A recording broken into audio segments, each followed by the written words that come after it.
I bet many of you didn't know that. And this is an interesting one because I see this in a lot of people's profile pictures.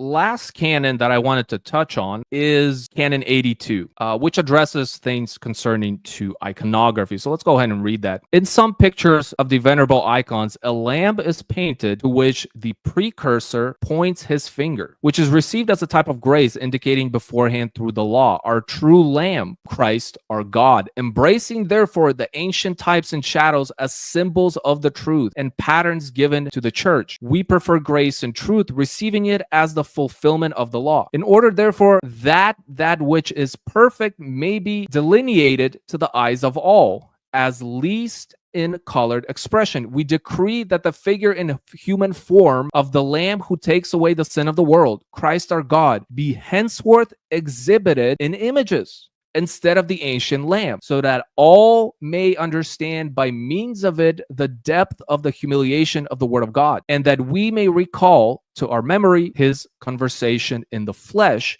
his passion and solitary death, and his redemption, which was wrought for the whole world. So this is an interesting canon because it explicitly prohibited the use of symbolic presentations or representations, such as the lamb being represented as Christ, and instead mandated the Christ be depicted in human form. I bet many of you didn't know that. And this is an interesting one because I see this in a lot of people's profile pictures. I'm not sure if they're Orthodox or not, but I do see this symbolism presented quite a bit. The reason for this prohibition was theological. Symbols like the lamb were used in earlier Christian art as prefiguration. The incarnation, however, made it clear that Christ should be portrayed in his full humanity, emphasizing his real historical existence, suffering, and redemption, which the symbolic lamb did not represent theologically. And these canons were eventually accepted in Rome, but they still continued to use symbolic imagery, including depictions of Christ as a lamb. And as more time passed, Western Christian iconography became even more symbolic and allegorical, while the East stayed true to Canon 82, to Trullo, to the Quinisex Council. So the divergence here by Rome, I think, reflects a much broader difference in theology and worship, with the East emphasizing realism and incarnation in iconography, while the West retained these sort of abstract and symbolic elements, which later developed into the more naturalistic and sort of Renaissance style art in the West.